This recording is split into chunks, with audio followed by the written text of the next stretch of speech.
and it's going to go great. Patrons, see you in a minute. Save. Post. Click. Record. Zoom. Jump ahead. Boom, bam, bip. All right. Brian, here it is. It all starts in 3, 2, 1. Steady pack after pack smoking is the only sensible way to tell how a cigarette will get along with your throat. In a test from coast to coast, hundreds of people smoked only Camels for 30 days. I don't want a small Spock.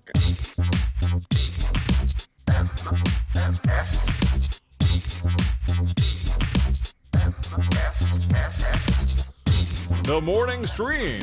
Am I still here? Hello? It's like time travel. I say it here, and I hear it in the stream 5 seconds later.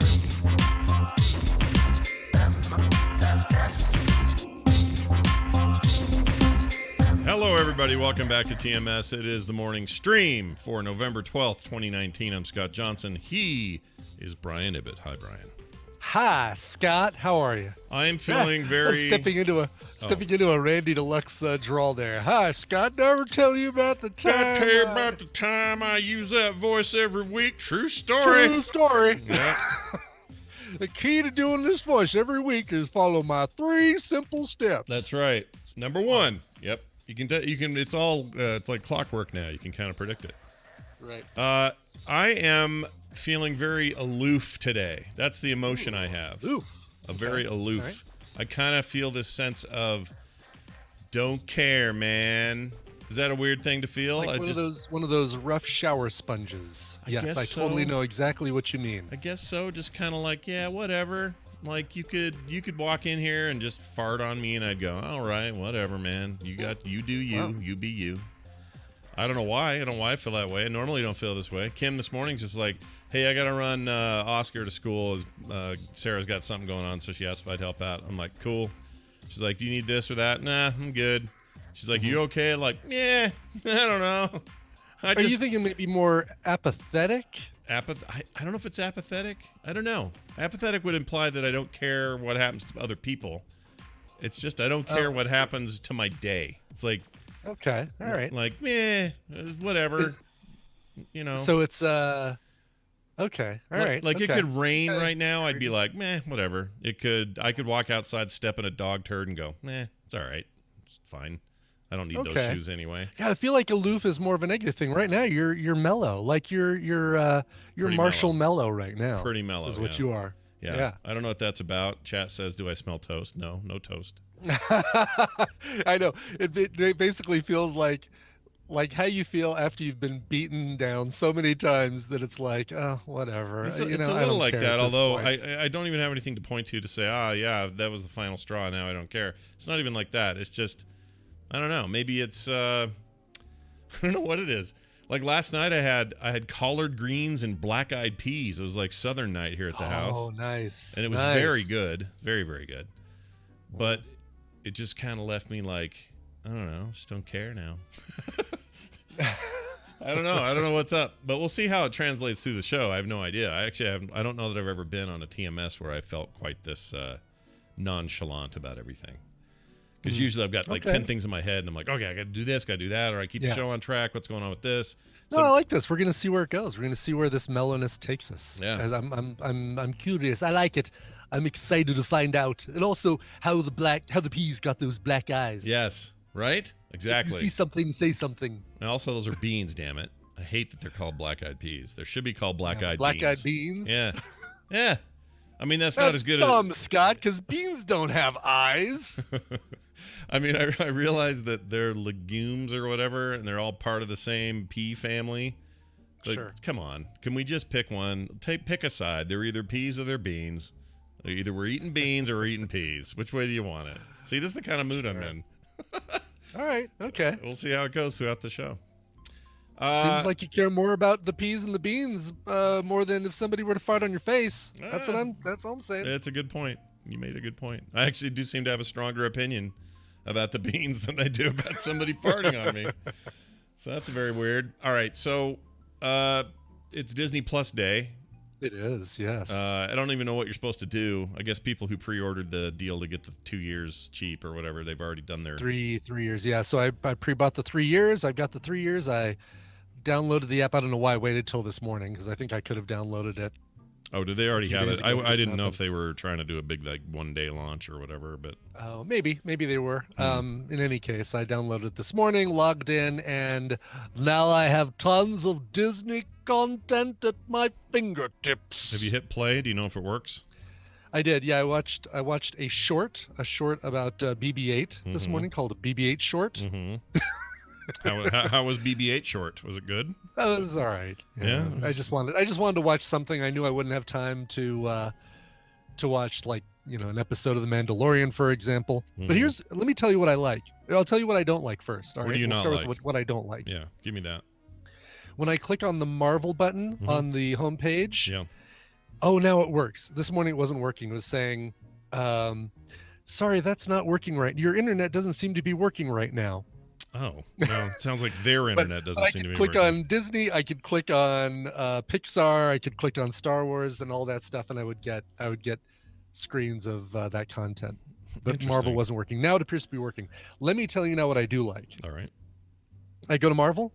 I get, a ton of Marvel movies. I get a ton of Marvel TV shows. You can finally watch Inhumans, Scott, with Anson Mount and Buzzcut Medusa. Oh, finally. Just fire that one up when you're on the treadmill. That's probably good treadmill watching. Yeah, finally. It's got, you know what? It's got that dude that we really like from.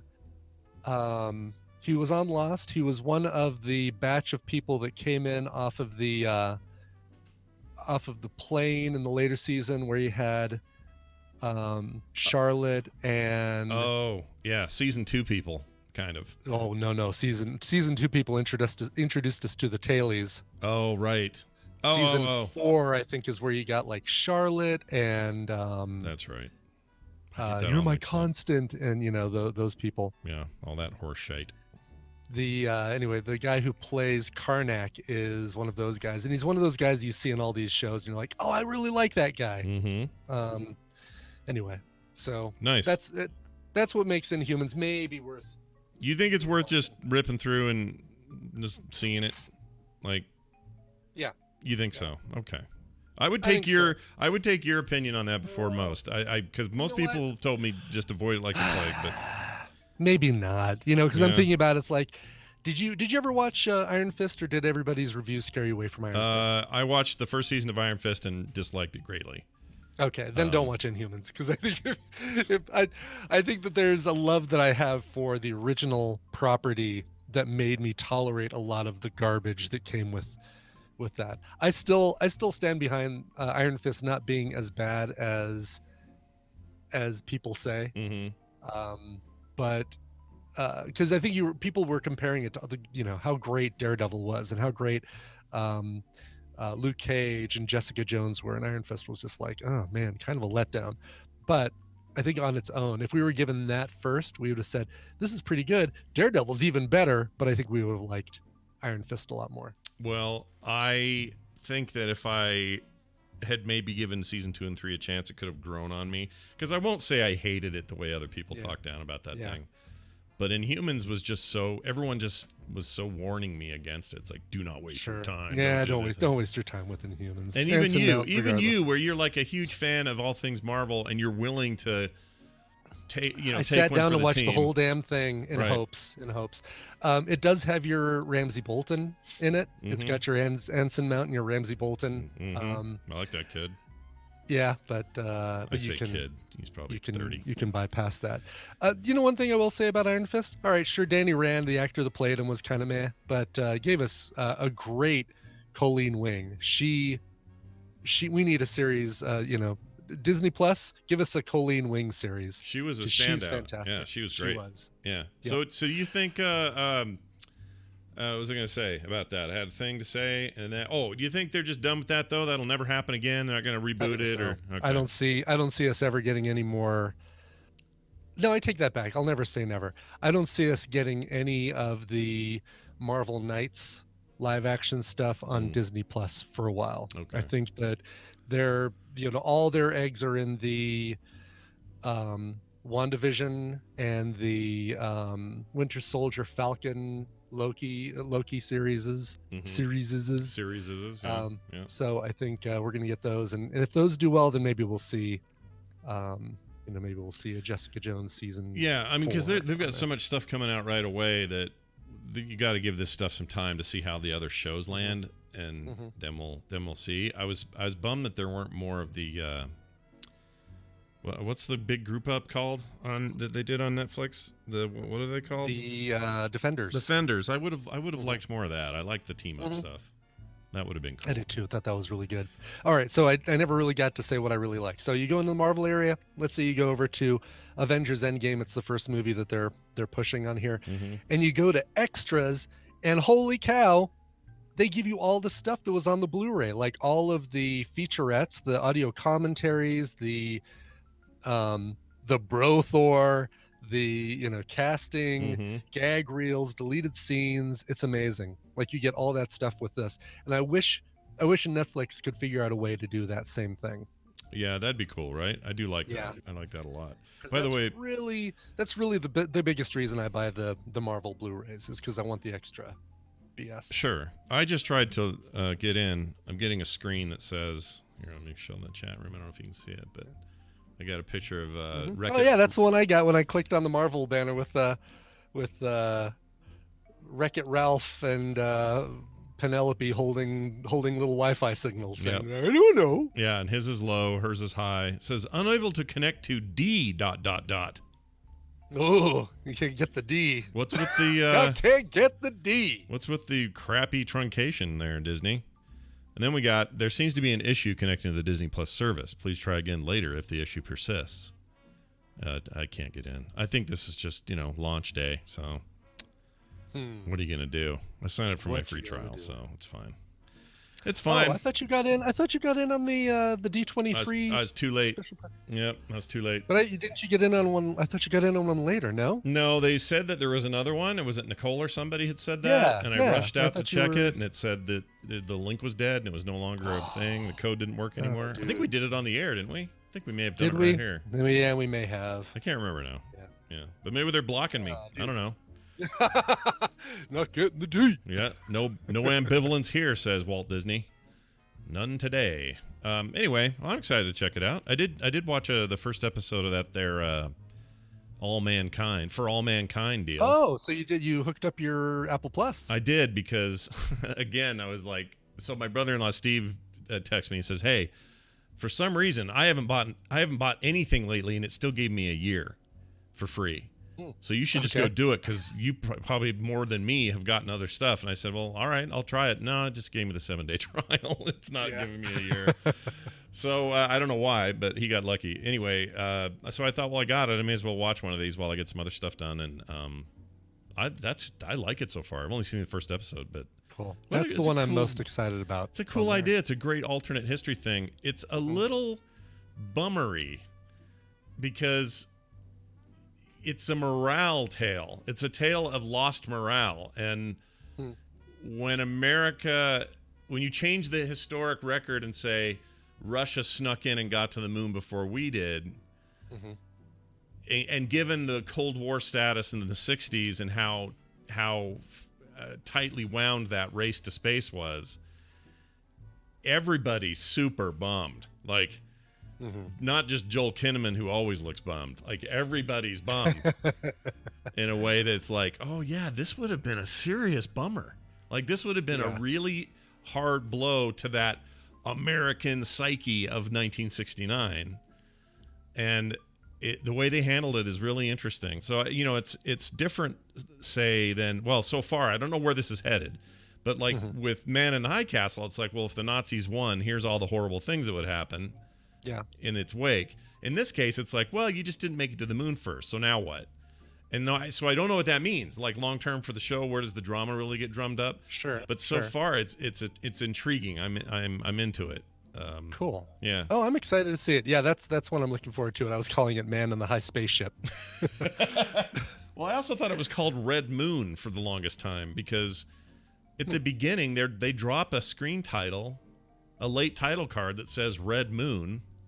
Oh, okay. And I So went, it's "Oh, is this called? Wait, I thought this was the this title of the first episode kind of thing. maybe that's what it is," and it just threw me.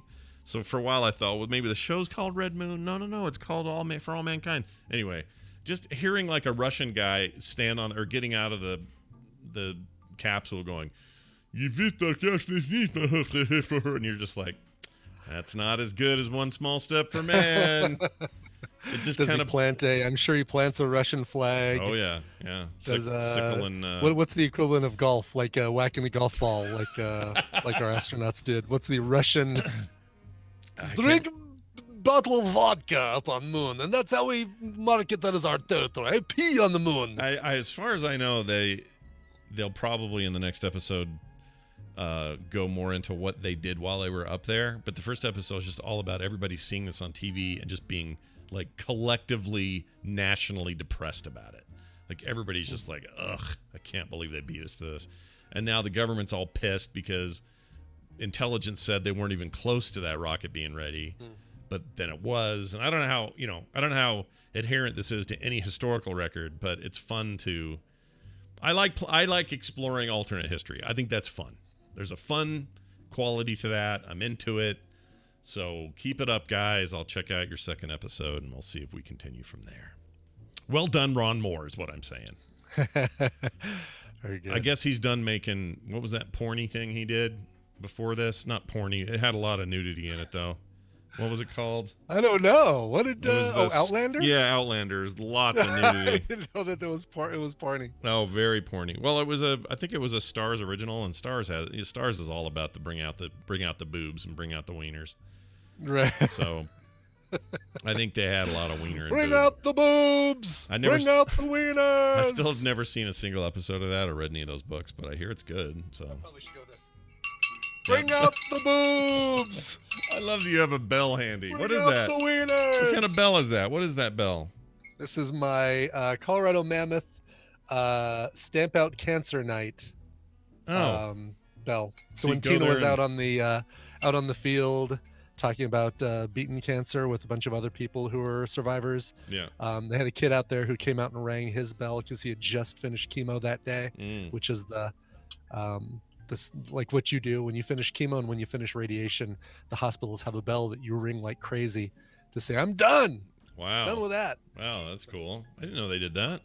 Yeah. That's pretty rad. Cool thing. All right. Hey, I got an email I want to read. Did you? Yeah. This is from Derek.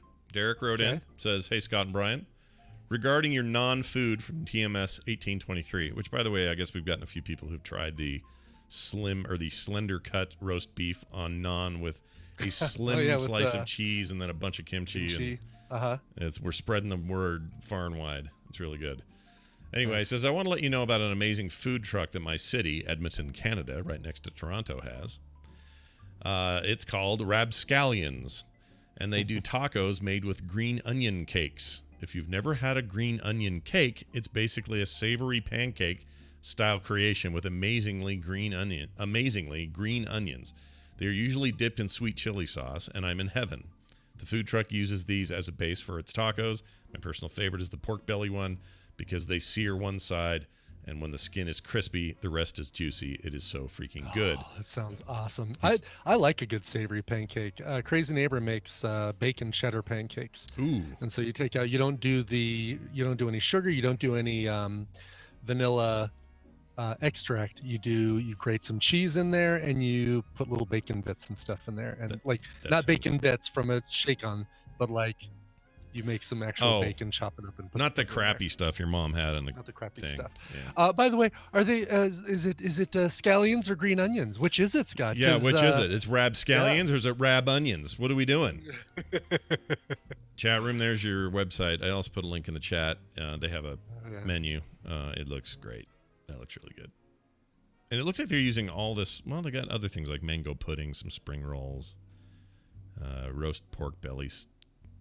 What's a GOC? Oh, that's the taco. That's funny. Their logo has scallions, but their photo on the top of the page has green onions. There's the only difference, really, they taste exactly the same. The only difference is that there's a little bit more white in a scallion. Like there's more of the white part, and it's bulbous at the bottom as opposed to it just looking like a long tube. Oh, Is that really the main difference? That's crazy. That's really the main difference. Oh. Other than that, I mean, really, they taste exactly the same. There's the food down the bottom. Oh, look at those. Mm-hmm. I mean, that's not that different than what I was trying to make. That looks like naan even. We start with locally made green onion cake. Oh, yeah, I want to... Where did he say? Oh, this is in Canada. Canada. Yep. Edmonton, he says. Oiler country. Edmonton. Yep. Yes. Well, cool. Thanks for sharing that with us. If they're ever, driving around in the States, I'd get something here. Why not? Yeah, the people associated with this, if you scroll down in the on that page, Yeah. they have big tall dude and little short dude. It looks like the guys in trout fishing in America. Yeah, totally. Look at those guys. Man, that one guy's huge. He is huge. My guess is the other dude's normal, like average height. The other guy is like, if the NBA existed then, he'd be playing in the NBA. Look at that guy. Holy crap. And my other guess is that these aren't the actual guys who started this. I don't think Rapscallion's food truck started in like I don't know, the 1840s or something, whatever. Well, that's a good point. I assume this photo is like, here's our ancestors when they brought the recipe Maybe. over or something. Yeah. But I mean, it does say Sim the tall one and Steve the not tall one, but I don't think that these are really the guys. it's possible they staged that and made it look old timey. I don't know. Oh, could be. Yeah, Yeah. it's true. There's the tall one. Okay, I apologize if I'm totally wrong here, but the tall one looks like he might have like a giant neck goiter or something going on there, or is that like a scarf? What I'm is hoping that? that's a scarf, or he has whiplash. One Okay, of the two. fair Like, enough. He's turned all the way around. I don't know.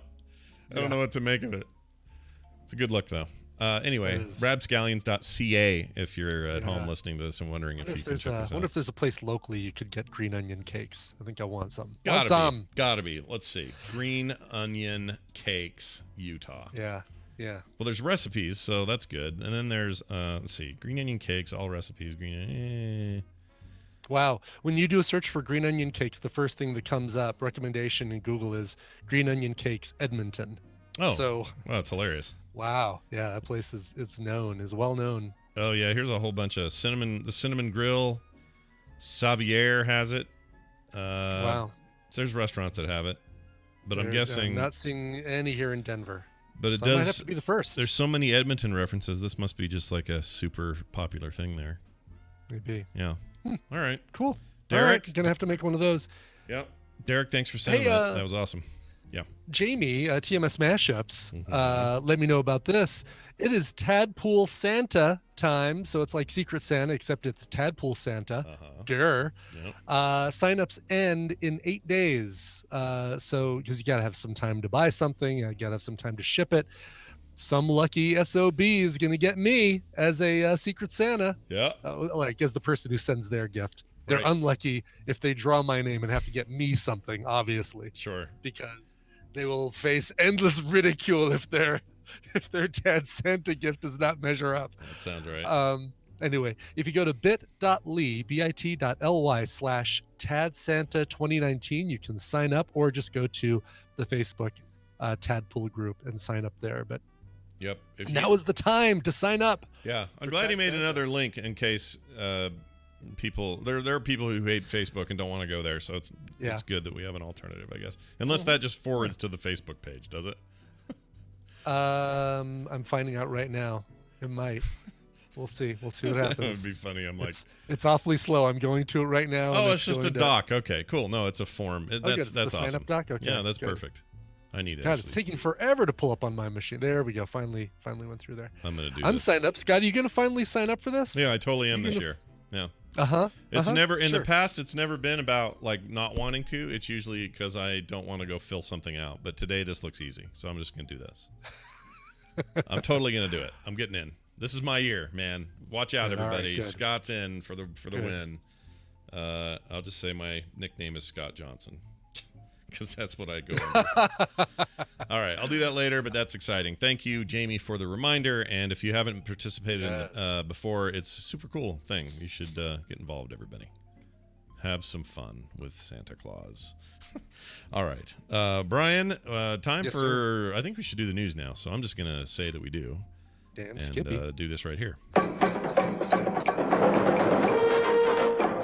It's time for the news, brought to you by Brought to you by Soundography. Live. Yes, Soundography Live. What does it mean? Are we finally taking our show on the road and doing soundography in concert venues and halls to crowds of excited fans?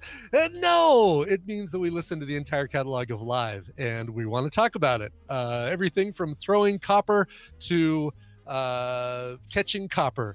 Go check out soundography.com and our latest episode, The Music of Live. I like those guys. You got me that day. You told me that was your upcoming episode. I ended up just going on a binge and listening to live music, and I didn't realize they kind of kept going. They have a bunch of other stuff. They did. Yeah, and their stuff is good. Yeah, I mean, they may have peaked with Throwing Copper, but that may also only be because that's what I have nostalgia for, because I remember, very 90s era listening to them on the radio all the time, kind of fandom for them. So the new stuff just sounds like, oh, that's not as good as that one album, but it's still okay. I bet if I never heard any of it, I'd probably like the newer stuff even more. But you might, yeah. And if you wait a while before you listen to the newer stuff, and kind of hear it somewhat fresh, you'll be like, oh, this is great. Yeah, no, it's very cool. Yeah, I'm in. Let's just say that I'll be in. I'm in. Be in. Alaska University. This is great. What a forward-thinking school of great minds this is. Okay. Alaska University is taking peanut butter and jelly as payment for parking tickets. I think I'm kidding, but this is true. What a lip-smacking offer, says the article from apnews.com. Anyone with unpaid parking fines at the University of Alaska Anchorage, at that campus anyway, has the option to reduce or cover the entire cost of their tickets with peanut butter and jelly. This according to KTUU-TV. They reported the university would take donations for their annual payment tradition, until November 8th. So that's, it ended.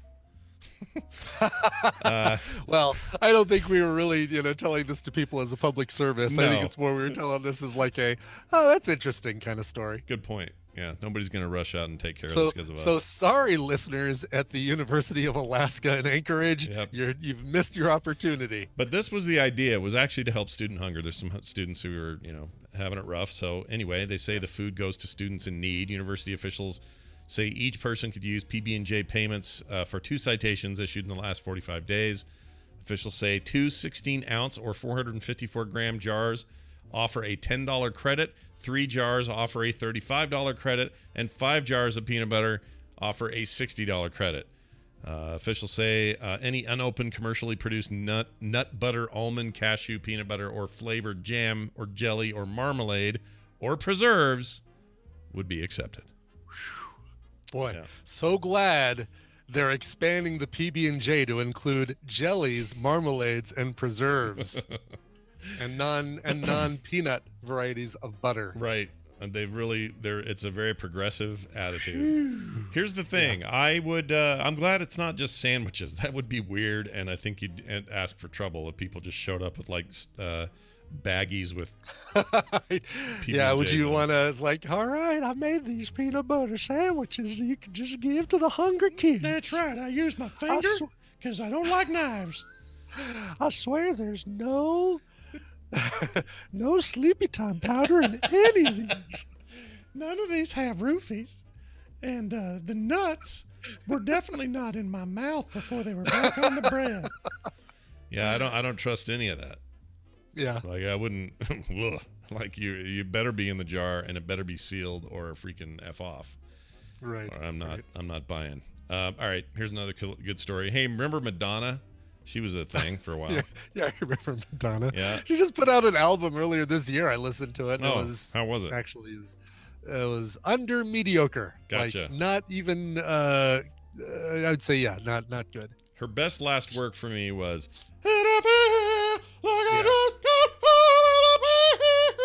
that one. Yeah, that was good. Had techno in it. Her version was good. Yeah, it's a cover, right? You told me that once. It is a cover, yeah. There was an album. It was the one that looked like Che Guevara on the cover, like the Revolution poster. And I'm trying to remember what the name of it was. But that album was pretty good. That came after the Ray of Light album. I just feel like saying congratulations for continuing to keep making your music and doing your thing, because if I were her, I would be tempted to just not do it. Like I would Yeah. just be like, yeah, I'm good. I've got my millions. And Done what I needed to do. I think I've appropriated all of the foreign accents Yep. that I can appropriate, and Yep. I think I'm gonna go paint or something. Like I just I'm would. gonna go sound like Guy Ritchie for a while. No, okay. They're not together. They're done, right? Those two. They're done. They're done. Who's she with now? I wonder. Here, let's look. I don't know. Who is Madonna with now? It says that she is. Oh. Okay, this is according to. Oh, who is Madonna dating? Apparently, she's just got a boyfriend.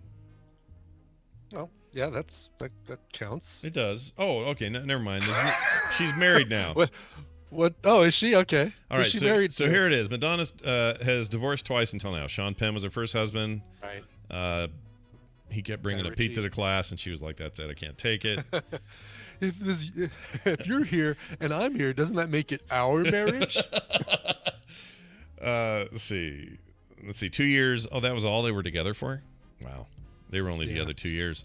They were only there. They were there long enough for Shanghai Surprise and done. Oh, By the way, when are we watching Shanghai Surprise for Film Sack? Not a minute too soon. We should watch that right now. Hey, I will tell you this: Executive Decision is now on Film Sack. Oh. Or, I mean on Netflix. Oh, that's fantastic. Why So don't we we can watch watch, that? That's great. Oh, wait. Didn't we see it? We didn't see that? I don't think we saw that. Hold on. That's the one where, what's his name, dies real Seagal early. dies in the first 5 minutes. Yeah. Okay. Now I need to know. I feel I like know. we've I'm looking seen it up too. I feel like we've seen it, but I could be dead wrong. All right, Film Sack. I got to look here. No, I'm not showing Film Sack Executive Decision. I think maybe we had it once and it got pulled and we didn't see it. Yeah. I think I'll bet that's it's on our Film Sad list. Well, anyway, back to this. Madonna then married that Guy Ritchie feller in '99. They had I guess they were never married. Well, anyway, they had a kid in 2000. His name is Rocco, so he's 19 now. On December 2001, they got married. So they got married. Okay. And then they had another kid, David Banda. That was their second kid. After 8 years of marriage, they gave up and got separated in October of 2008, so 11 years ago. After separating from Ritchie, Madonna adopted a daughter from an orphanage house in Maui. Okay, so that's how she dealt with that. Okay, here we go. Oh, no, wait, I'm sorry. She has a boyfriend in 2019. His name is Timur Steffens. Timur? Timur. Oh,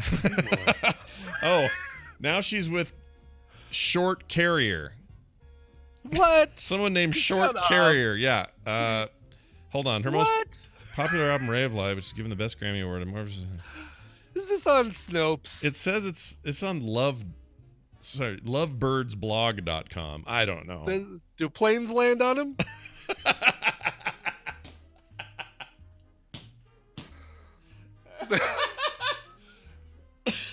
Well, I mean, with a name like Carrier, you know it's going to be good. Yeah, I think I wouldn't look at that. Whatever you're looking at, I think is the. Yeah, I'm having a I'm having a hard time tracking down who she's with now, because it's very loosey goosey at the modern stuff here. So maybe she probably keeps that stuff pretty close to the vest now, right? Like, I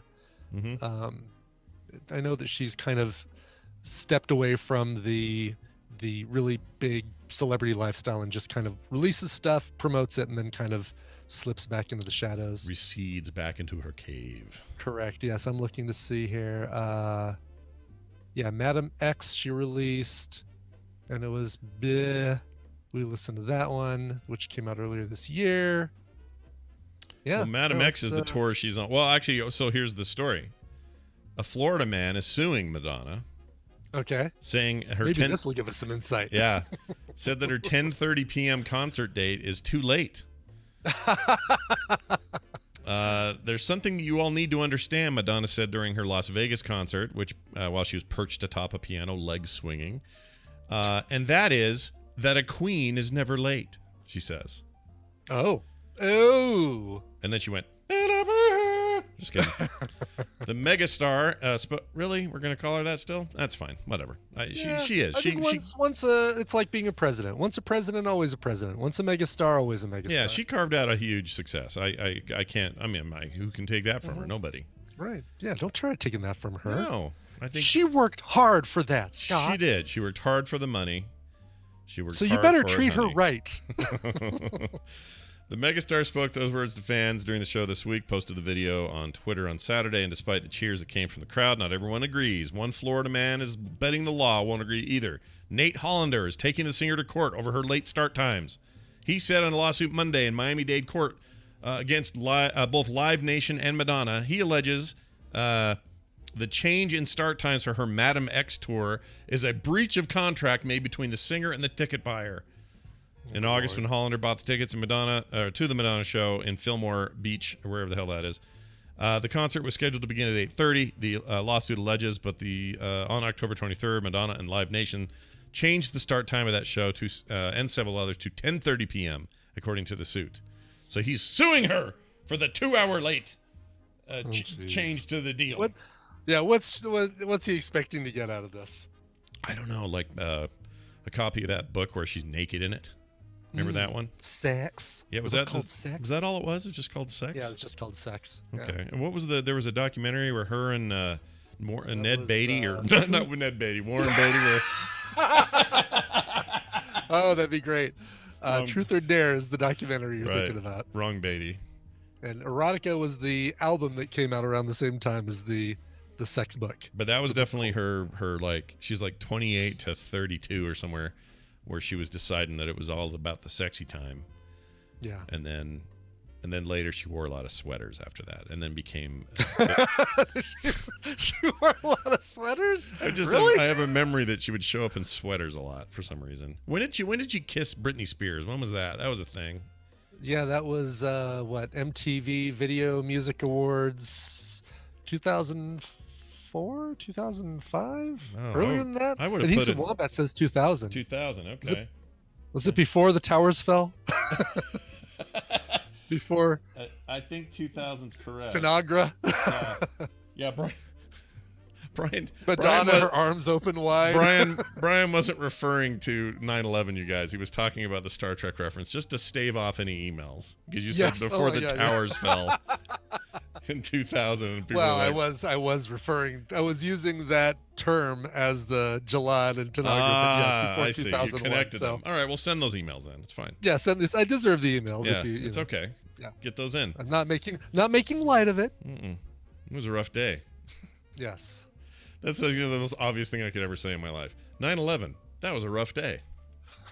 Good job, Scott. Good job. It was bad times. Yeah, anyway, it was a bad day. All right. Hey, check this story out. Chris Evans, you know him as Captain America there in the Avengers and whatnot. Right. He says he probably will not play Captain America ever again, and the Avengers Endgame writers are against bringing him back. But there have been some talk about how do we get Captain America back in the swing. He says he is done playing Captain America. We all know this, but anyway, the actor is bound to be asked if he's going to ever return to the MCU for the rest of his days. Sure enough, during a recent conversation, with fellow MCU star Scarlett Johansson, I don't see how that's a party. That's gonna be the catchphrase from her Black Widow solo movie. I can't wait. Yeah. Can it be the part of the title, Black Widow? Sure. I don't see how that's Black a party. Widow, I don't see how that's a party. I'm in. Man, I was sort of on the fence on that one, but now I am in. Anyway, the subject of Evans coming back to play Captain America came up yet again. Evans' answer might surprise you, or no, it won't, says this article. Meanwhile, Stephen McFeely and Christopher Marcus, the writers who wrapped up Cap's story in Avengers Endgame, are vehemently against suggesting that Steve Rogers ever come back, and they say it's with good reason. It says right here, would you come back? Johansson asks at first. Evans seems to be somewhat uncertain with his reply. Quote, you never say never. I love the character. I don't know. And then he followed with this. It's not hard. It's not a hard no, but it's not an eager yes either.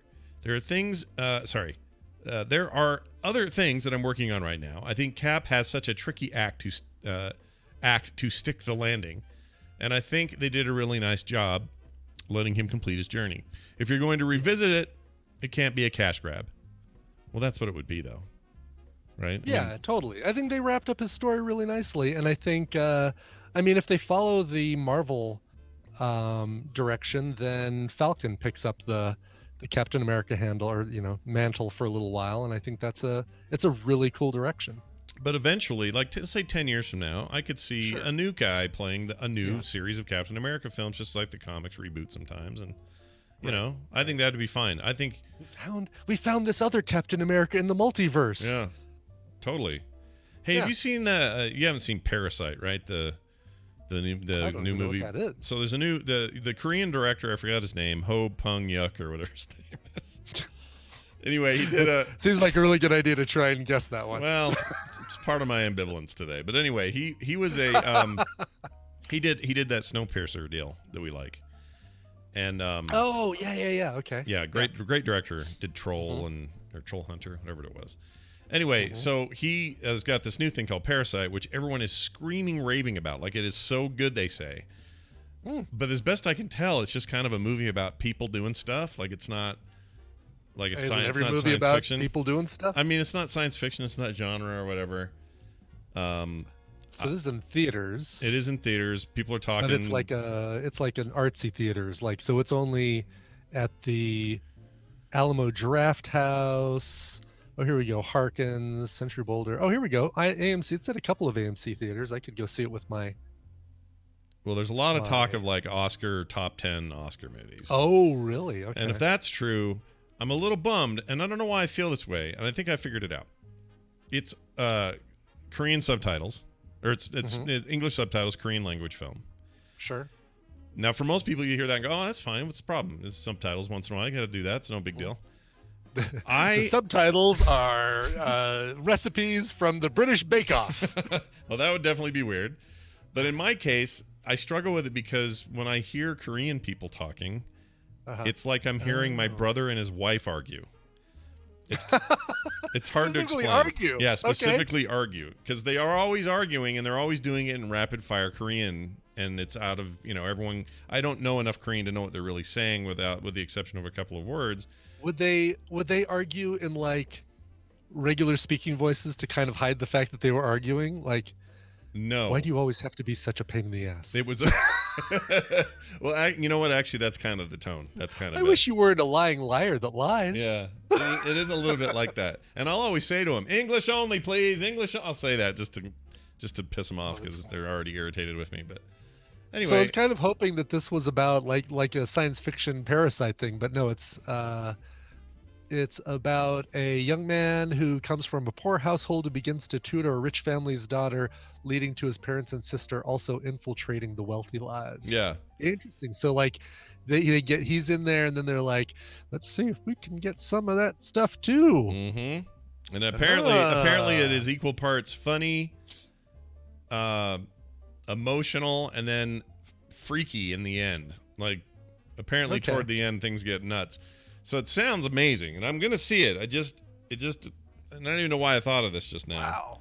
Oh no, I know why, because I thought of Snowpiercer. That's why, because I was thinking of Chris Evans and Snowpiercer. On the Wikipedia, it's got a Rotten Tomatoes approval rating of 99% based on 281 reviews. Yeah. So if nothing else, if this doesn't make it into the regular Oscar Best Picture list, for sure it seems like it's a shoe-in to be among the foreign films. Oh yeah, foreign for sure. Film, list. For sure. I think it has a chance to actually.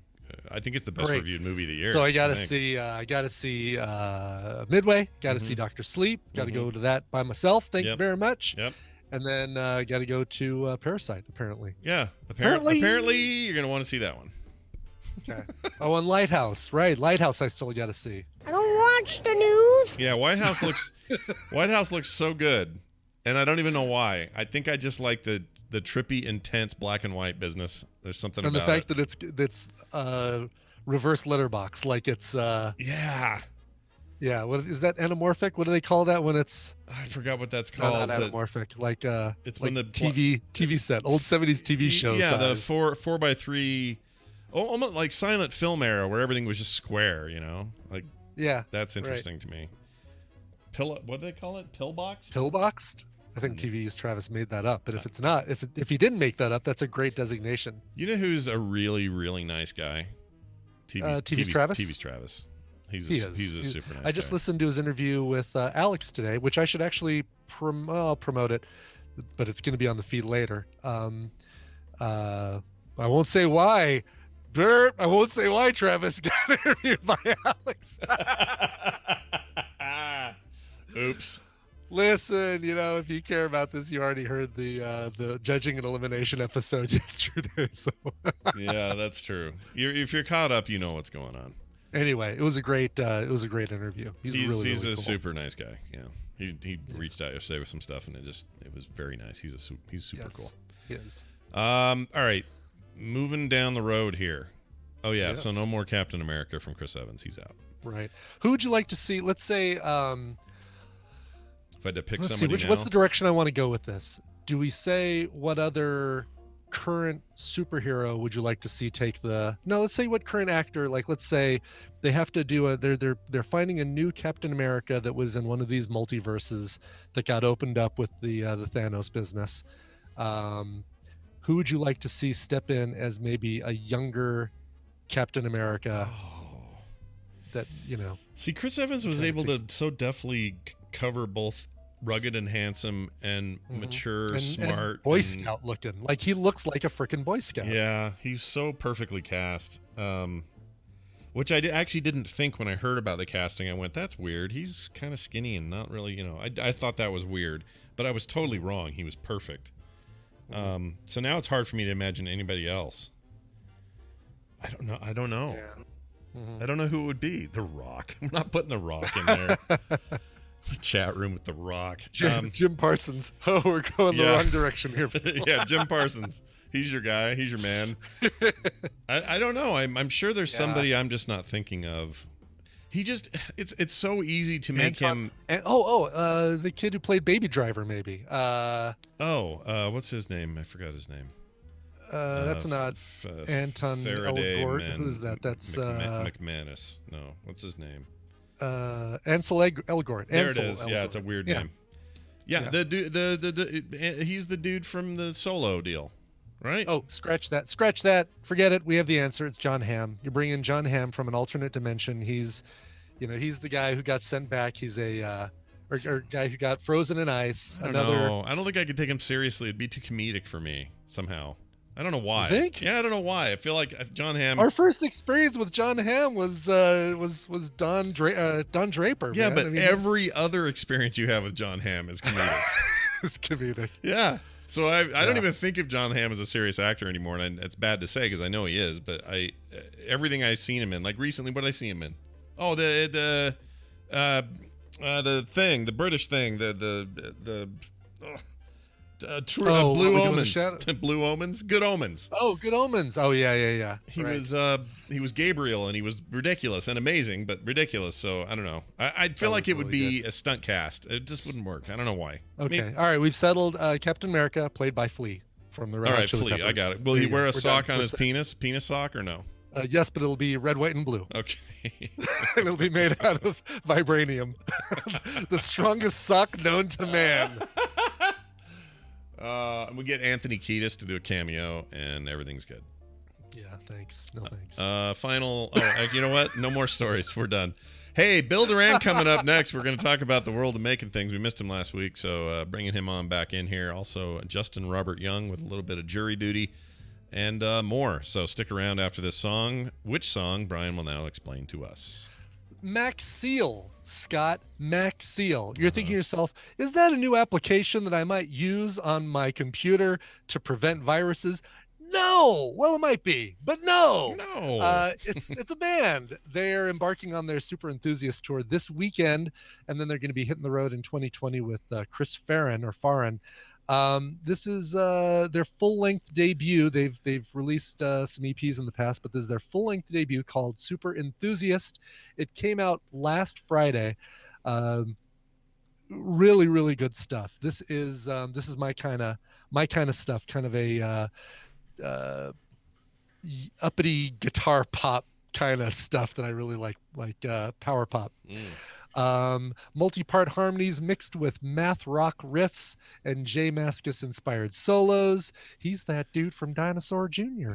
Go check it out. The brand new album is called Super Enthusiast. The song is Always Hazy. All right, here it is. We'll be right back.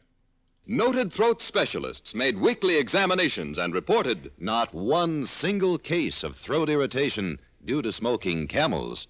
Make your own Camel 30-day test. Smoke only Camels for 30 days. Not anymore. Now it clings.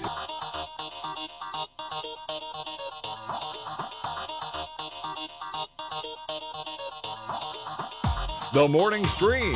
The fresh snacks with a snack in the middle.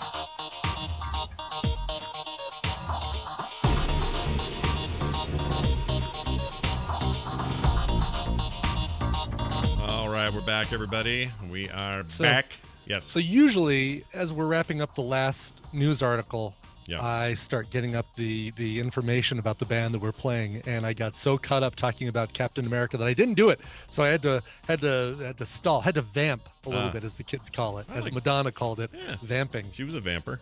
Sure. She was a vampire. The Madonna was a vampire. All right, we are in the phase of the show now where we enter into phase 3. Phase 3 is actually, I guess it'd be phase 2. It's the second half of the show. Sure. And now I'm vamping because I can't bring it up. Let's see. Phase 2. There it is. Punish props. I always forget he's not in here as Bill Duran. He's in there Phase as 2, everyone. Phase 2. Phase 2. We bring in Bill Duran. We'll talk about a Phase 3. sidewalk chalk drawing that really excited him one day. Yeah. At phase 3, we'll talk to Jury. What? Why is my Siri talking? Somehow that went off, and I don't know why. But Bill just isn't thinking about danger. Well, if you don't know who we're talking about our good buddy Bill Duran, all the way from the Pacific Northwest, Seattle area. He's on the show right now, like he is every Tuesday. Hello, Bill. Good morning, gentlemen. Hi, nice to have you here. How are you? Good. We've got some new fun stuff this week in the realm of the Star Wars. Of course. Yeah, today I guess we get is the first Mandalorian episode out today? Is that the plan? Yes. That's what I'm told. Yeah, I haven't seen it yet. However, I did build some Mandalorian helmets. Oh, what's on video? Is Bill on video? Are you showing this? Bill, are you on video? Are you showing us this? I think we're looking at his website, aren't we? Or no, are you on video? Where are you? I don't have video. He doesn't have video. Oh, okay. So Brian, you're okay. No so I have video. to go to punishprops.com. You're gonna have to go to a website. I know it's. I have to go and give him clicks. I have to go and give him website views. Yeah, you got to give him the views. Oh, look at this! Shut up. They're foam. They're foam. Let's see. So anyway, we wanted to make something themed for Star Wars and of course the Mandalorian. But we haven't seen it yet. Who knows? It could be terrible. So could be. I also made Boba Fett's helmet because everyone already loves Boba Fett, Just to including cover your me. bases. I bet it won't be terrible. I actually made both helmets. Yeah. I made the old one and the new one. Nice. No, this is actually good for me to see because I have been wondering, based on just what little we've seen of trailers and stuff, what the differences are between those helmets. Because first glance, you're like, oh, that's like a Boba Fett dude. You know, you just have the Side shape by and the side, you eyes, definitely but see more of a difference. Yeah, Boba Fett was really into like augmenting his paint and that's something I thought about a lot. As you're painting, I'll talk a little bit more about the painting in a little bit, but as you're painting it, there's all these different colors on there, and I would love to see the scene where Boba Fett's like walking through Joanne's looking for paint to touch up his helmet. He's holding samples up, comparing to see which ones. Yeah. You and Britt should wear these helmets and go out and pretend you're like the new Daft Punk. Yeah, like just walk around side by side with these two things. Yeah, why not? Yeah, get sweet leather jackets. Yeah, stay up all night to get lucky. It's great. You should do it. So let me ask you this: I have behind me here, chat room maybe can see it. I don't know, but I have a Boba Fett helmet on top of a. Oh, they can't. He's too tall. But I have like a child-sized stormtrooper, and I put a Boba Fett helmet on him. Did you take one of these like replica toy things and then just mod it, or did you go from scratch on that dude?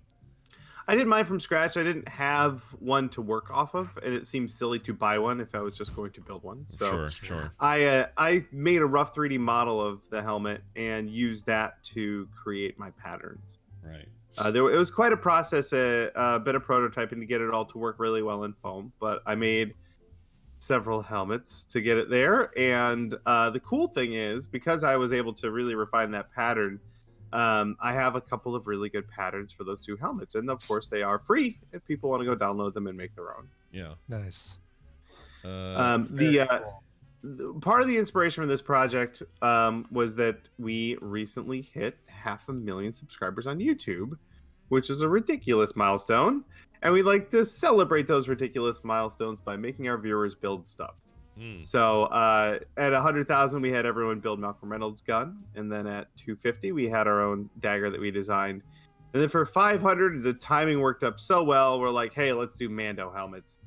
And the cool thing is, in the Mandalorian costuming community, it's very common for people to customize their own Mandalorian, make up their own character. Right. So from this base pattern, you can make your own thing. Like, you could make up your own character. And I hope to see people doing that. It should be very exciting. Yeah, that'd be great. So I know you said this, but how do people easily get the pattern from you? Do they just get it on the site? Is it linked? Yeah. Okay. In fact, now's a good time to point out, if you go to punishprops.com, there's a page for free blueprint files. That's where all of our free patterns go. Nice. So those are there, the Mandalorian's there, plus a whole crap ton of other stuff. Boy, look at you having your way with that bandsaw. Oh, yeah.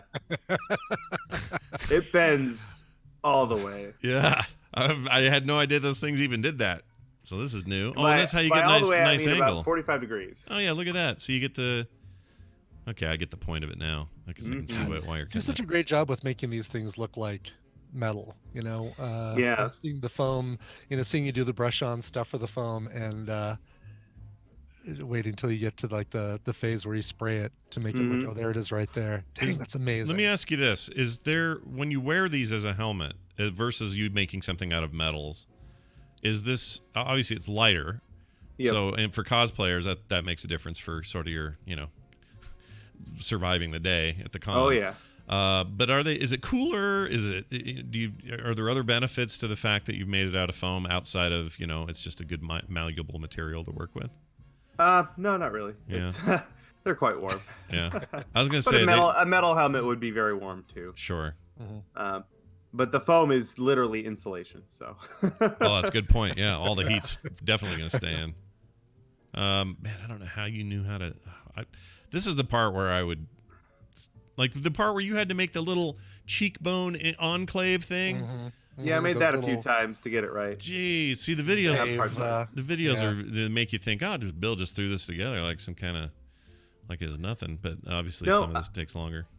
Yeah, and this one in particular, I did not want to film the prototyping and pattern making stage because it took a while. So I did that all off camera, and I ended up there's another helmet not shown that I built that was like my prototype helmet. Right. That got the form correct, and I realized that the scale was wrong, so I was able to tweak the scale and tweak all of the seam lines to get the final pattern. But I did build this 3 times.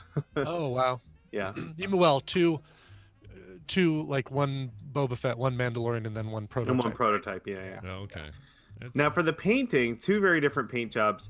The Mandalorian one is very simple, and I used some paint. I painted it black, but then to get the metallic shine on it, I rubbed a bunch of graphite powder on it. I'm looking at that right now. Like how many steps this is, like to fill in the cracks. Like I'm familiar with this for 3D printing. Fill in, prime, sand. Nope, there's still a little notch I can see. Sand, prime. Oh, again. and you got the Boba Fett dent in there. Yeah, you gotta have the dent. Oh. In fact, the online community for Boba Fett cosplayers is called The Dented Helmet. Very of course iconic. It is. Yes. Of course it is. Did we get an origin story for the dent?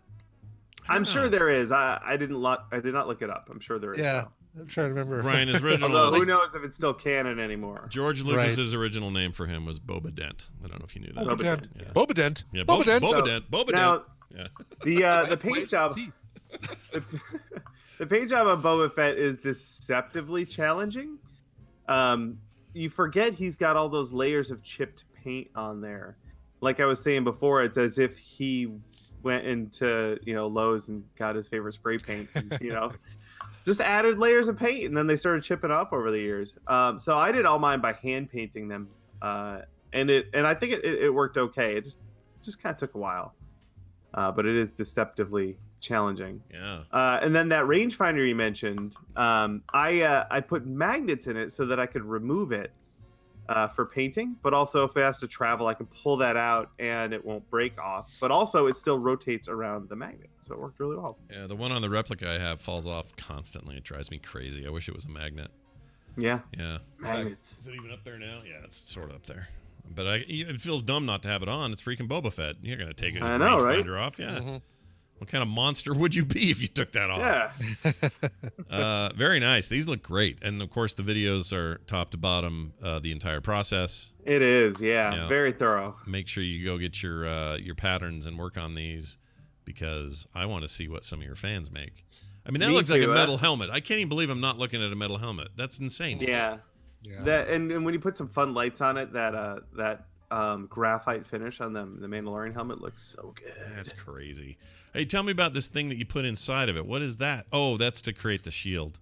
Yeah, the visor. So Mandalorian costumers use these grinding face shields or a tinted face shield for like welders for when they're grinding metal and stuff. Yeah. It's a thin piece of plastic. You just cut it, shape, and glue it in place. Nice.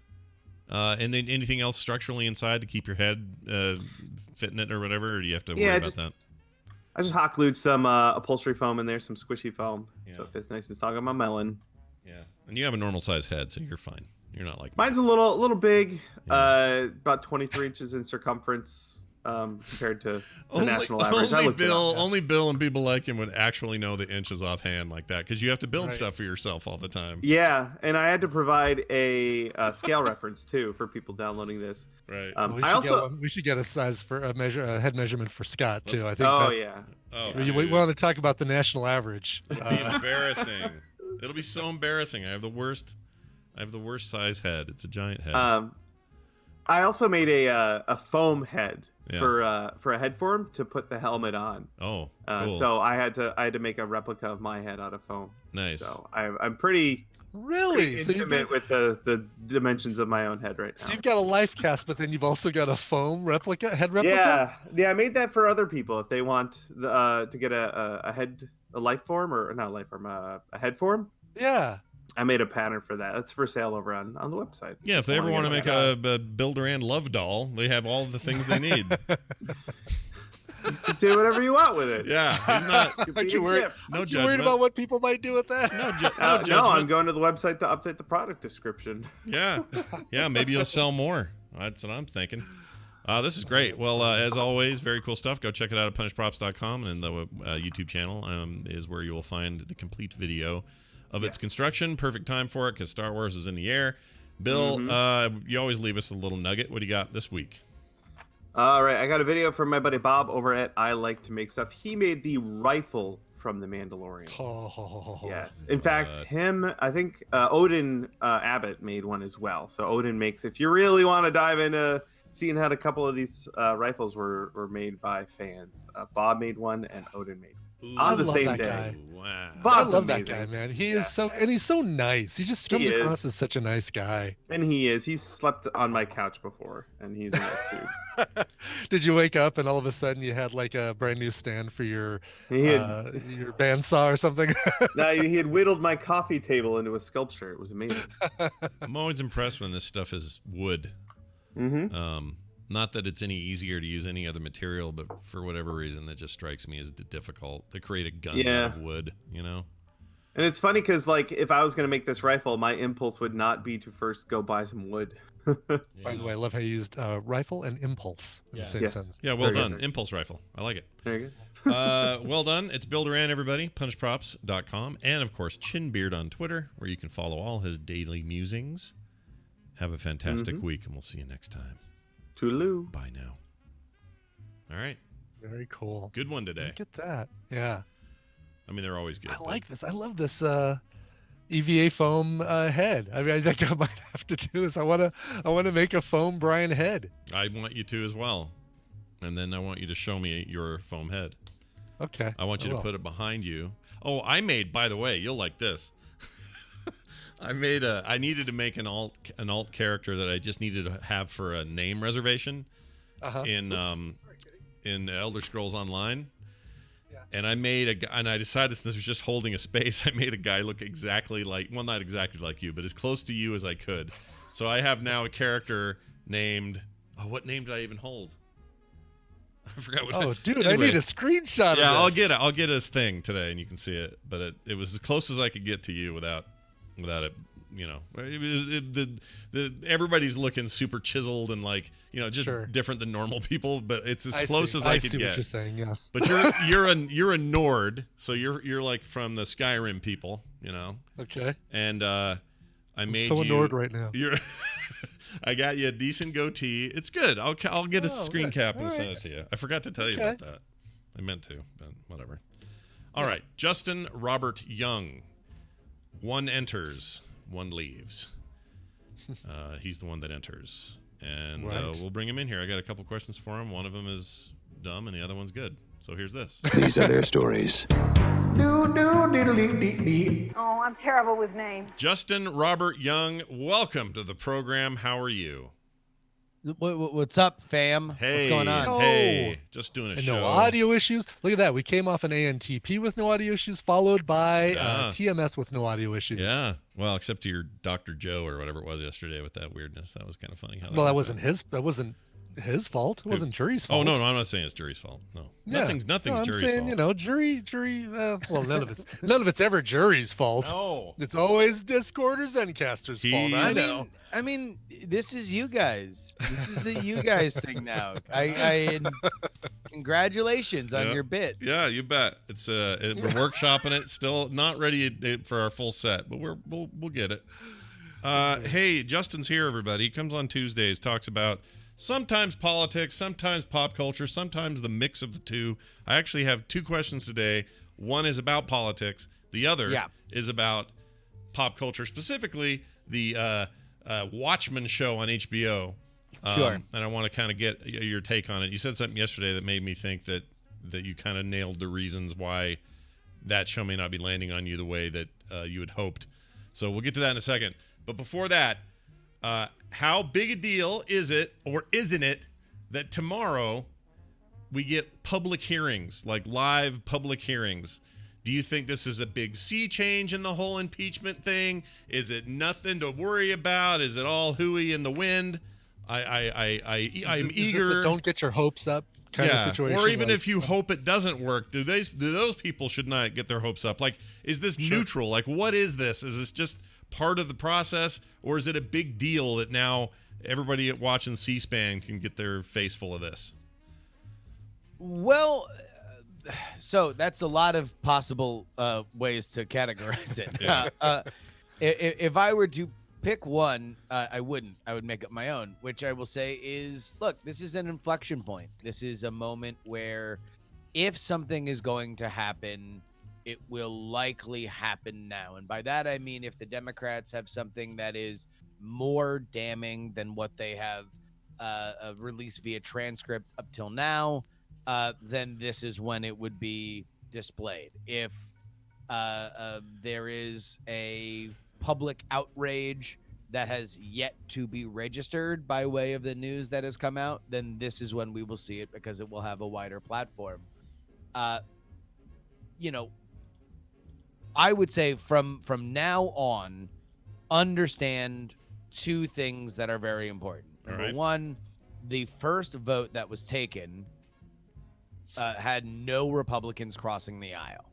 All Republicans voted against the impeachment hearings, and 2 Democrats voted against the impeachment hearings. The only person that you could consider a conservative defector was Justin Amash, who left the Republican Party and is now an independent, but he left the Republican Party because of Trump, so that isn't necessarily a gigantic winning of a heart or mind by the Democratic cause. So if that is the case, by the end of these hearings, then you can infer that there was not enough gravity created by the Democrats to pull over any Republicans, and therefore it is then even less likely that Donald Trump would be removed in the Senate. So the Democrats have the votes to do it on straight party lines in the House.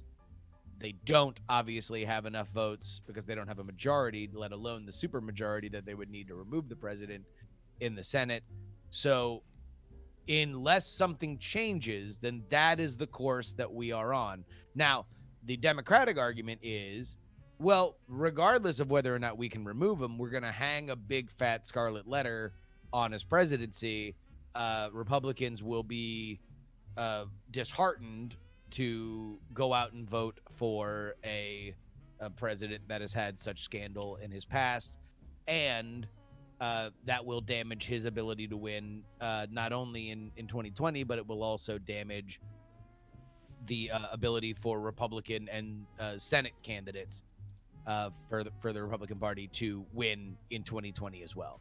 So if that's a lot of gamble, right? And the other side is that, if Donald Trump comes out of this with his fists raised in the air saying I beat it, that makes him a stronger candidate in 2020, because it would be far less likely that the Democrats would try to impeach him again after doing it once. Right. So we will see. But as for right now, this kind of begins. I would consider where we are right now in the public hearings tomorrow as the top of the hill, or the crest of the roller coaster. Where we go from here will be determined what happens in the next 2 weeks. So it could just be a drop. It could be a big loop, or a big cave where you go in the cave in the roller coaster, right? And there's like water coming at you and stuff. Yeah, or like the like tunnels that are kind of going underwater. Yeah. Right? Oh yeah, those are cool. Yeah. I like those. All right. Well, you've just framed it in a way that made me finally excited about public hearings in an impeachment inquiry. I mean, here's the thing: is that no matter what, only nerds really read transcripts, right? We can all agree with that. Reading's annoying. So we've certainly gotten a ton of coverage about it, but nothing will dominate social media in the way that clips of representatives owning a certain issue or having a devastating line of questioning that'll spread on Twitter and Facebook and stuff like that. I agree. It's very depressing. I hate that, but that is true. That is what will fly. That's what will get the airtime, and there's going to be a lot of just warm up your caps lock fingers, friends, because that will be the tenor of the highlights coming out of it. Create a macro that types the word I'm outraged, or the phrase I'm outraged. Yep. Yeah, or just like it is kind of Mad Libs, like noun destroys other noun over situation. I like it. Is pwned still in vogue, or should we not use the phrase pwned? I don't know. No, I think that's now passe? you're gonna get That's so 2014. Yeah, you're gonna get an okay boomer for saying pwned. Yeah, the OK Boomer thing's way in vogue. I feel like pwned died out around 2009. That's even earlier, a long time ago. Yeah, I don't think it made it to this decade. Yeah, I think it stayed there. It stayed in the aughts. All right, so there's that, and we'll talk about next week. If anything came out of it, we'll certainly have a discussion. The bigger issue facing all of us this week as a nation and as individuals is why doesn't Justin Robert Young like the Watchmen HBO series? It does actually surprise me a little bit, because it strikes me as a thing that I thought you were going to like. When I watched the first episode, I went, oh, Justin's in. This is all Justin all the time. Even though I know you kind of have, you have a certain fervor for the comic and what that comic did to comics and like all that stuff. You got to respect for that. But I kind of thought, but he'll also, he'll like this crazy new direction, taking things modern. Old stuff shows up, but really it's about a new time. Like, I was really convinced that you were going to really like it, and it turns out you're kind of not so much. So I don't know. Do you want to explain your take? And not that there's a binary choice here. Obviously, it could get better for you. It could get worse for you. It might get worse for me. I don't know. Number one. Yeah. Here are my priors. Go. I loved Lost. and then the ending happened. And for whatever I appreciated that final season, it certainly did by the end of it leave me cold on the idea that Damon Lindelof and Carlton Cuse seemed to be a little bit more of the kind of adult in the room, Lindelof more the creative font, that they were not particularly interested in answering the cool questions that they proposed. Yeah. That they were more in the business of creating really cool questions. And that's fine. But it did just kind of leave that. All right, so put that in the box for a second, and let's understand that I don't like Watchmen, the comic series, because I think it's important to comics. I know it was a fundamental defining work of fiction for me. Right. Personally. Okay, fair. Like, the idea when I read it, and I read it later. I was in my 20s when I read it. It was clarifying to me on for my life on a level that I don't know if two other things have done that. It would be a lot. And specifically, it's a work that whenever I revisit, I find new things. The characters are so well drawn. It is just one of those elements of art that just taps into a core line of humanity. Like, these are not characters, these are archetypes that I've interacted with a million times. Mm-hmm. So that being said, I was not in love with the first episode. However, I and even now, all the reviews I read said that things are really kind of come together in a very artful and amazing way in episode 6. So I'm waiting until episode 6 to give any kind of final judgment. That being said, up until now, I am not particularly in love with the how the old characters have been treated and where they are. I am not particularly in love with any of the new characters. It is indeed a very inventive and creative series, but again, to come back to the the Lost thing, a lot of what we've seen is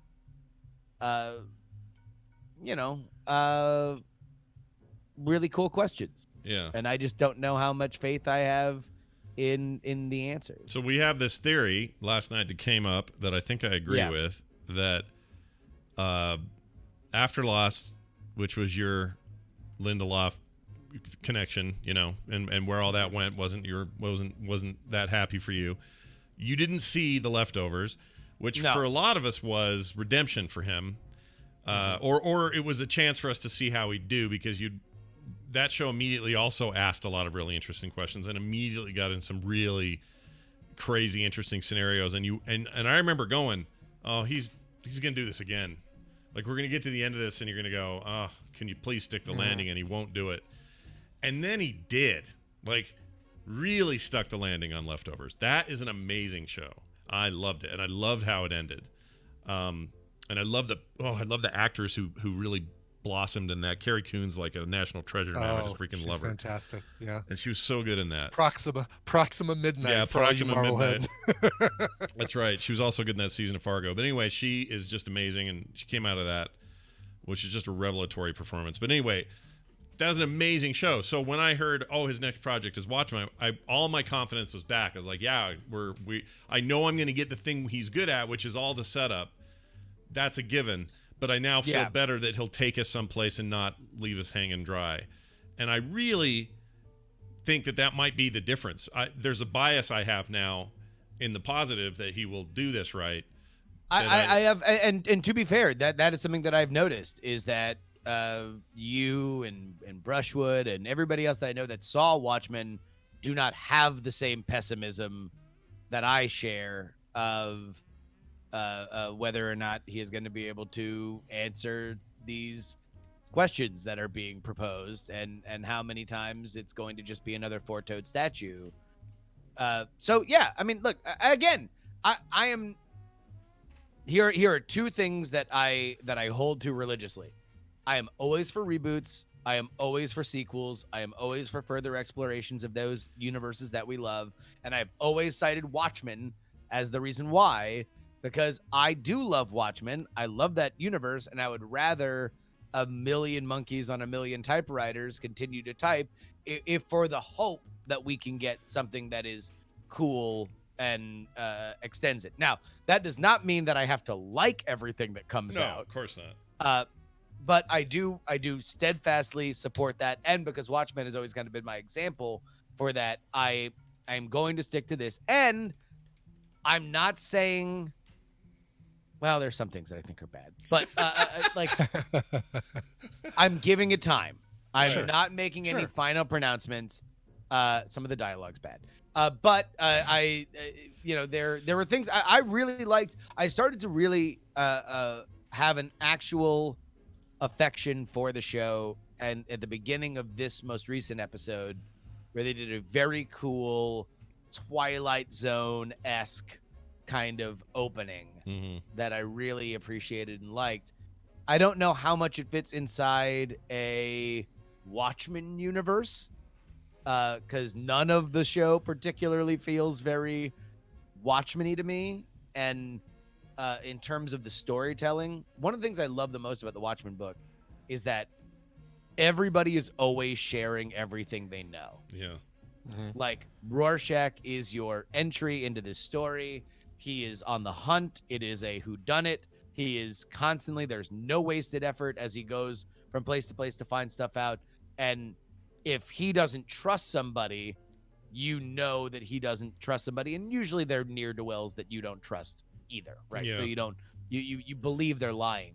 Right. One of the things that I find to be the most annoying with Lindelof writing, and this is in Lost and in Watchmen, is the propensity to have two characters who would both be better served by just having a conversation, instead kind of look at each other with steely eyes and cut one-liners on each other until they leave, and you as a viewer are just sort of frustrated by that. And whether or not that pays off and it's a slow burn, we will see. Sure. Apparently that happened with Leftovers, but I suspect that Leftovers had some of that same quality. It did.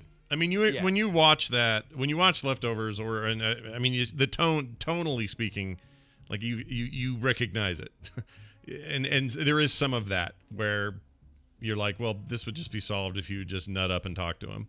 There are moments like that for sure. So I don't think you're wrong to or to know the motivation, have and believe a clear motivation of why they're lying.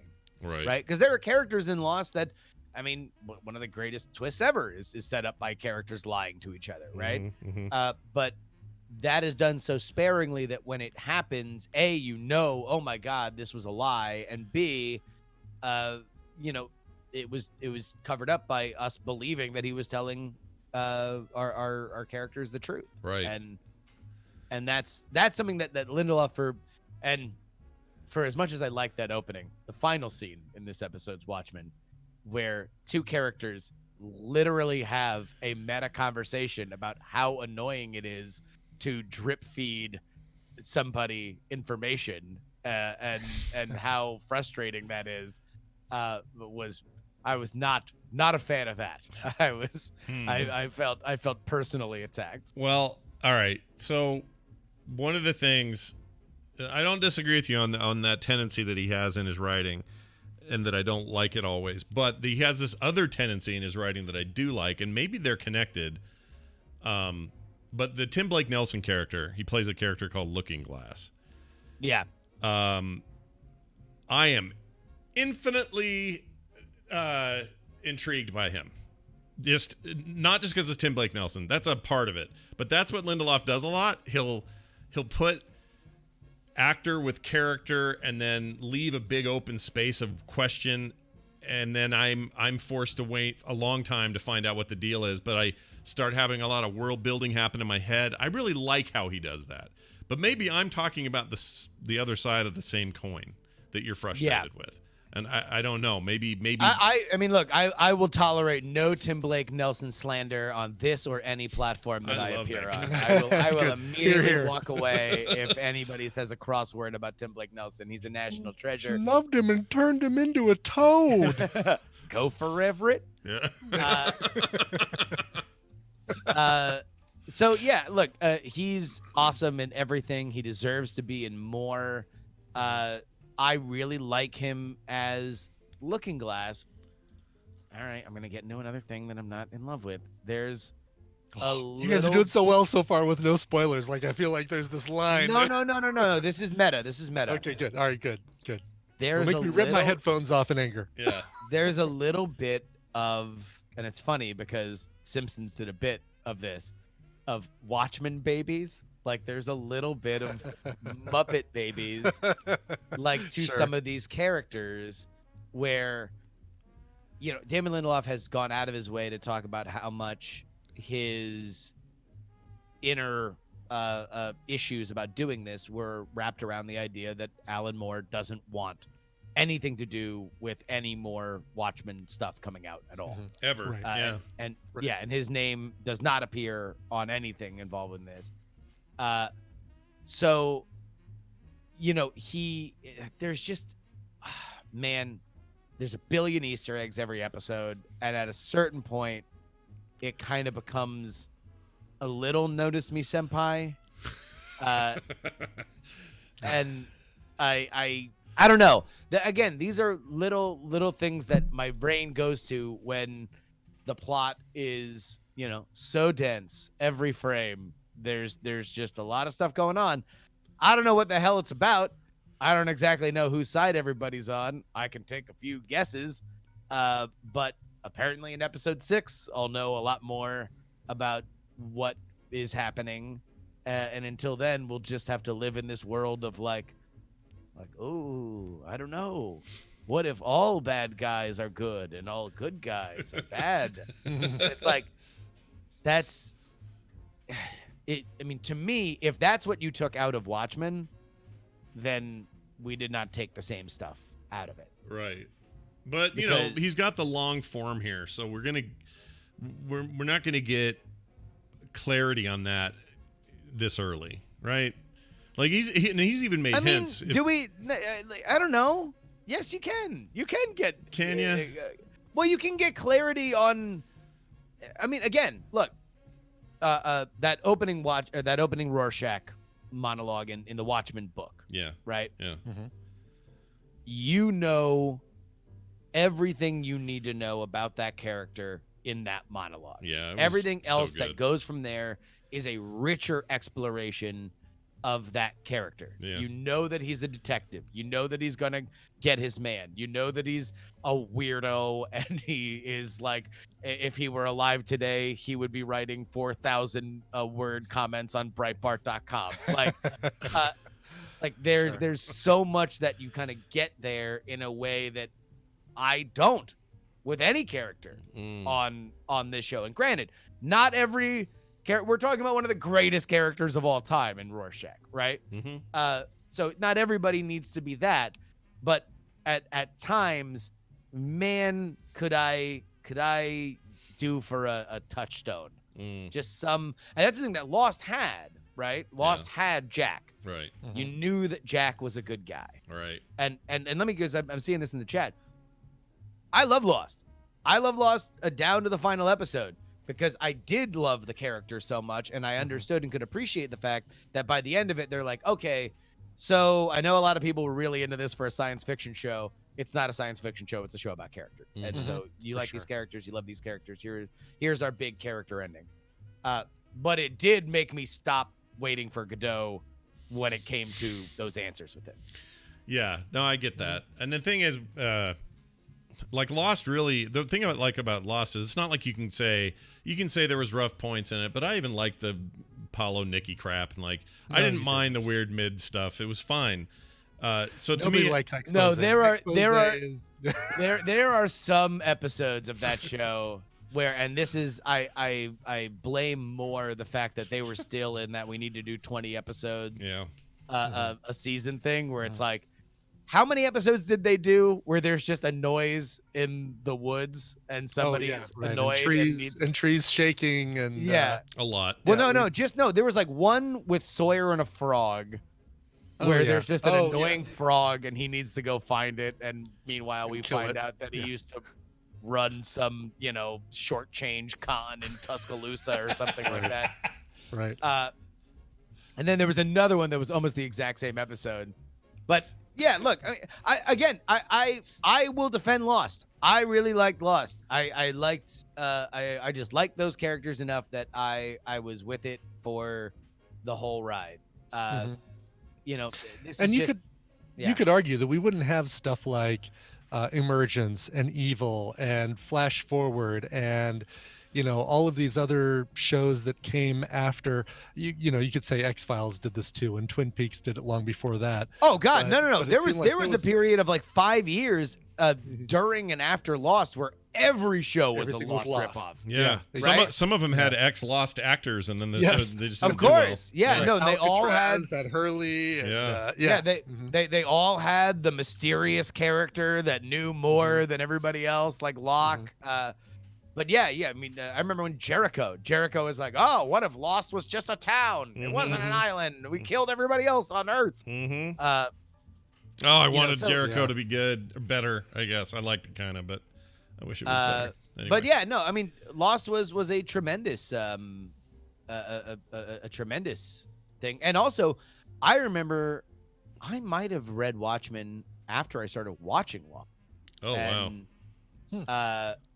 I remember the sequence during the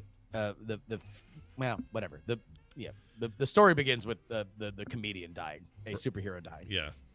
That's like literally the first thing that happens in the comic book. Yeah, it's where you get the logo. It's where you get the blood on the logo. It's where you get the blood on the logo. Yeah. So his funeral, like you can even hear, you reread that book and you can hear as they intercut between the funeral and the flashbacks as they go from character to character. I remember reading that and hearing the Lost like whoosh, like that transition sound that they would do for flashbacks. I mean, and Lindelof has said that Watchmen was a tremendous what's it called? Influence. Influence on him. Yeah. Well, I mean, like I said, we'll see. Like we're not even halfway through the season. We're close to it, but so far I really dig it. What I hope happens after all of this is when it's over, for good or bad, I want Justin to watch The Leftovers. I would really like to hear your take on it. Yeah, I think that'd be a great one. It's concise. It's 3 seasons, 12 episodes each. It's not giant. It tells a story from beginning to end. It has amazing characters and really plays with fun ideas. And I feel like you would, or at the very least, I would just like to hear your take on it and see if you agree that he got that right or not. I don't know, man. If I don't like Watchmen, I feel like I'm just gonna never be able to watch Leftovers. Because if I don't like that, I feel like my relationship with you and Brushwood will be irreparably hard. No. I mean, like I think you guys love that show so much and have caped up for Watchmen so hard that I feel like it's just gonna be a rift between us forever. Maybe. I feel like I should never watch it. Brian, what were you gonna say? Well, there is that danger. I haven't watched any of Watchmen yet, but I loved Leftovers. Now, again, I loved Lost as well, and I still love it even after the ending. Or what? I know you still love it after the ending. What's the word I'm looking for? I mean, I think that you were okay with the ending. I was satisfied with the ending. I wasn't as satisfied as I was with the Leftovers ending or the Breaking Bad ending or the Newhart ending for that matter. But I mean, I think that the big difference is that in Breaking Bad, you had a show about suspense primarily, right? There was always the one thing that is consistent in Breaking Bad is you're always wondering if he's gonna get caught, right? And he consistently gets himself into situations where it's do or die. There's no way he can get through it, and then he does. So that's a thing that just continues to happen. But then also there are these dynamics at play about money and marriage and friendship and drug addiction and everything. Right. Sure. And so to me, the Lost ending, and again, I like it, but if I'm going to critique it, it's Lost being understood as, oh my God, what a pioneering science fiction show. Just a great science fiction show that is able to weave all these great characters in with this very relatable science fiction premise. Look, it's greenlighting all these other shows that have cool science fiction stuff. And then at the end, the science fiction gets laughably bad. Right. Like Thrown out the window, really. Yeah. Golden Cave. Well,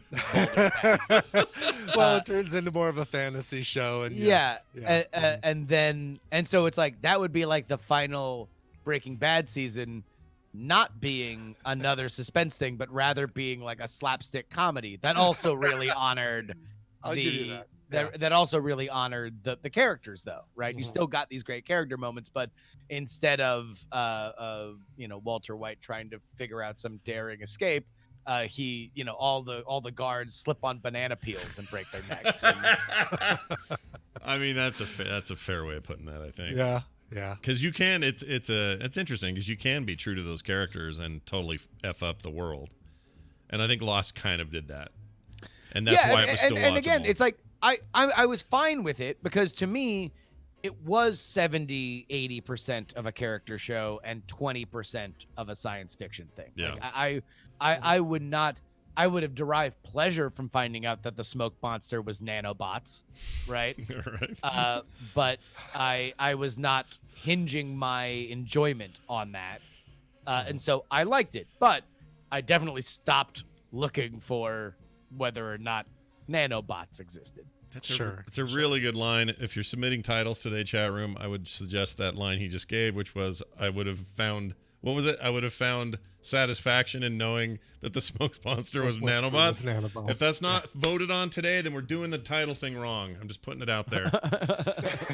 Well, all right. These are two major issues today that we've solved. We got one more major issue though that needs to be solved. What's that? Kanye West. Now you're a fan, correct? I am, yeah. We talked about him a little bit yesterday on the show because now there's rumor that he wants to be called Christian billionaire genius Kanye West. Genius Christian billionaire. Genius. I had the order wrong. Okay. Yeah. Are you a fan of the whole Kanye ecosphere, or do you limit it to just the music? Do you have a way to separate those two, or do you just say, no, I like what the guy puts out there. It's entertainment, whether he's rapping or whether he's out in front of the cameras saying some goofy shit. Yeah. What do you think? Oh, I'm 100% in on literally everything. The whole thing. Okay. Oh, all of it. Oh my God, are you kidding me? Like, geez, no, I don't know if is there anybody more fascinating in music? I mean, is there anybody that is a rock star on the level that David Bowie was, or Prince or anything like that? Yeah. Unlike Kanye West, like I think you're right. I think as far as like, but if you don't like that whole Kanye outside of the music performance, is there a way for someone to separate that and say, no, I really like Kanye's music, don't think I care for his I assume there show. is. I mean, he's made very, very popular songs for a very long time, so Sure. I don't think that there's any doubt that people can separate that music. But it's so funny to me that when Bowie dies, when Prince dies, oh man, people break their fingers talking about how much everything meant to them, and or like Muhammad Ali or somebody like that where you got to remember. And many people don't, I guess, which is part of it, that like these people were reviled in their time. Yeah. They were looked at as intensely divisive and corrosive and a sign of the fall of an empire and stuff like that. Now, I'm not saying that Kanye is Prince. I'm not saying that Kanye is Bowie, but I don't think that anybody in our modern era comes close to being that kind of deserving of a reaction. And beyond the fact that, look, that man made an album called The Life of Pablo. On the cover of the Life of Pablo, right? Yeah, he pixelated. has. No. That's the Dark Twisted Fantasy. Right, Life right, of Pablo was after that. Life of Pablo has a yellow album cover that says "Choose one." One is a picture of a big booty hoe, and the other is a picture of a family in front of church. Within the next 2 years, he had creative directed the Pornhub Awards and dedicated his life to Christ. Yeah. Like, so he chose both, right? Yeah, In that order. I don't. There are good point. There are elements to Kanye West that I am intensely fascinated by. Obviously, his foray into politics was tremendously polarizing, but I am here for the lazy river that is Kanye West. I do not know where it's going. I do not put expectations upon it. He just does crazy stuff. And to be totally honest, musically, I think Jesus is King, his new album, is a little underrated. I think that there are a couple songs on there that I went back and listened to a lot more than I did on the Ye album. And here's my one review of Jesus is King. Kanye West is a man who very obviously has a God complex. He made an album called Yeezus. He's referred to himself. Called himself as that for a while. Yep. Right. So is him making a gospel record really just him finding inner peace? I think he's could be. crazy. Yeah. I think he's insane, and that's fine. I mean, sure, yes. Oh, 100%. I mean, like, look, there's no part of this that makes me think that, like, Kanye West is in any way. Again, he is, unlike his, friend in the White House, he is a stable billionaire. He's not a stable genius. He is a Christian genius. Yeah. Billionaire. Christian genius billionaire. So, yeah, look, and also, look, that dude reunited, and I don't know how many people will appreciate it, but the ones that do will a lot. He reunited the Clips. The Clips was this amazing group in the aughts, two brothers, one of which, Pusha T, continues to be at the top of the hip-hop game. His brother, then going by Malice, now No Malice, is a preacher and a Christian rapper. And so this Jesus is King album reunites the Clips. But then, because Kanye's got to be that little bit extra, after both are done with their verses, the entire beat drops out so Kenny G can play. Yes, that Kenny G. And there's no instrumental to it. It's literally just Kenny G playing saxophone, being Kenny G. Yeah, but is that random or just, it's just, I mean, genius or just being random? It's just being random. Like, I don't know. Have you heard it? I haven't heard it, but it's like... Then listen to it. I'll listen to it, but what I'm saying is, sitting around going, oh, how much weird shit can I do all in combination can I do that everyone will think is genius, but I happen to know Kenny G's agent, and I know these other two chuckleheads. And what if I brought them all together? And then, like, there's a... It's like he's making memes out of Photoshop with, like... I mean, I will say that that's not. I mean, there are plenty of artists that kind of do like shot casting like that. Kanye's not usually one of them. Usually, like, he is more the cream of the crop. Wants to work with Kanye, and Kanye wants to work with the cream of the crop. Yeah. To the point where some artists get upset that their tracks get cut off his albums. Yeah. And it kind of works. I mean, I liked it. And I love the Clips. No, I think it's a thing. It was great to hear them together. I think it's a thing of its time, and I think it does work. I think you're 100% right about that.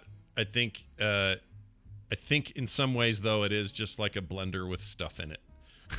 You know what I mean? Like, and it's fine. That's what it's. And in a lot of ways, that's what a lot of very successful people do.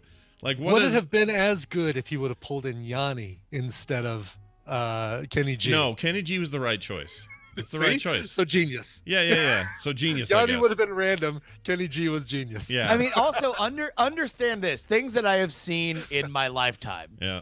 The apex of the careers of Kenny G and Michael Bolton falling to total obscurity, and then Michael Bolton becoming inexplicably a comedy icon with the Lonely Island shorts and the Netflix Michael Bolton Valentine special, which is a comedy classic. Yeah. And then Kenny G, I was watching him. So Kanye's been doing these Sunday service, which, by the way, for a man who is a Christian billionaire, let's see exactly how long that billion lasts when you can't do a live performance without bringing 70 people across the country for something. Yeah. But they were doing one of the Sunday services, and they do the song that Kenny G is on, and Pusha T comes out, raps his verse, ovation. No Malice comes out and raps his verse, ovation, little bit louder because he's rarer. Kenny G starts ripping on the saxophone, crowd comes unglued. Like, and this is at the height of hip hop fame, the most prized real estate in the game right now. Who's there grinning from ear to ear? Kenny G. Kenny G. Yeah. If it's not genius, I don't know what it is then, I guess. Yeah, I mean, so, yeah. I take the totality of Kanye and I ask no question. My love for Kanye is much like Kanye's love of the Lord our Savior Jesus Christ. I just await his gifts. Okay. All right. The deification of Kanye West. All right, here's the other thing I was going to say about that. Is it not genius, or is it just also ran that Post Malone had Ozzy Osbourne on a track on his new album? Is that how'd that land on you? You know, it's funny because Ozzy's been sampled a lot. Mm-hmm. And also, so I watched a lot of this Camp Flogna concert over the weekend, and like rap is in a very rock heavy phase right now. Yeah. Like, of all the sets that I watched, and a lot of them were hip hop, like top hip hop artists, I think I saw one set where it was just a DJ and microphones. Other than that, it was a lot of live instrumentation, and half the songs were, downright rock music. Not since Aerosmith and Run DMC have we been in this much of a rock situation with hip hop, maybe. Well, it's funny because, and going back to Kanye really, his album 808 and Heartbreak, which I'm not the biggest fan of, is credited for bringing in a lot of like musicality. Previous to that, you remember a lot of hip hop singles, it was like the rapper and then the R&B lady. Yeah. Right. Yeah. And so you got a lot of these features of like Mariah Carey and Toni Braxton and Mary J. Blige and Brandy, stuff like that. And then past 808 and Heartbreak, not only did it become far more, and this is post T-Pain and everything, where auto-tune not only became obviously a tool, but also a stylistic choice, you saw a lot of rappers kind of doing that themselves, which now 10 years past that has evolved into, all right, well, it doesn't just have to be beats, right? Now it can be a rock song, and you're seeing a lot of these guys take obvious inspiration from bands like My Chemical Romance or Fall Out Boy or something like that, like early Fall Out Boy. So it does not surprise me that Post Malone wants to include Ozzy Osbourne. I mean, hell, the last Kendrick Lamar album had U2. Yeah, that's true. All right, well, nobody had Kenny G but Kanye, so maybe you're convincing me, I guess. I don't know. I mean, that is, dude, I literally could not stop laughing when the entire beat drops out. It's just like, oh yeah, I mean, I know this Clips thing is rad. Y'all ever heard this dude, Kenny G? Listen to this.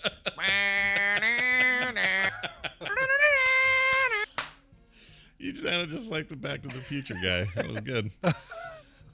Listen to this. All right. That was fantastic.